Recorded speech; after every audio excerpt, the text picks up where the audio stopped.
మీరు ఇప్పుడు చూస్తున్నది వచ్చేసి బోటి గోంగూర పికిల్ అండి. దీనికైతే మరి మామూలుగా లేవు రివ్యూస్.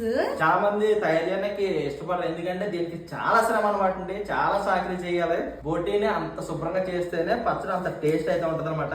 బట్ ఆ పికిల్ టేస్ట్ అయితే మరి మామూలుగా ఉండదు. బోటీ ఇష్టపడే వాళ్ళు అయితే చాలా ఇష్టంగా తింటున్నారు. పట్నంలో 10 రోజులు ఆవిడ శుభ్రం చేస్తుంది అన్నమాట బోటీ.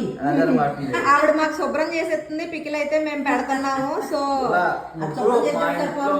ముగ్గురు తలొక పని చేసుకోబట్టి మనం ఈ రోజు పచ్చళ్ళ వ్యాపారం ఇంత సక్సెస్ఫుల్ గా అయితే రన్ చేయగలుగుతున్నాం అండి. సో మీరు ఎవరైనా సరే బోటీ గోంగూర కానీ నాన్ వెజ్ పికిల్స్ కానీ ఏమైనా కావాలి అనుకుంటే డిస్ప్లే మీద కనబడుతున్నాం నెంబర్ కి వాట్సాప్ లో హాయ్ అని మెసేజ్ చేయండి. మా స్టాఫ్ మీకు మెనూ షేర్ చేస్తారు. మీరు ఆర్డర్ చేసిన కొన్ని ఐటమ్స్ అయితే విత్ ఇన్ 24 hours లో డెలివరీ అయిపోయిన పార్సల్స్ కూడా చాలా ఉన్నాయి. సో ముందుగానే మీరు వాట్సాప్ లో మెసేజ్ చేసేస్తే ఇంకా లేటెస్ట్ ప్రొడక్ట్స్ అన్ని కూడా మీకు కనిపించేస్తాయి అనమాట. వాట్సాప్ లోనే మెసేజ్ చేసేయండి.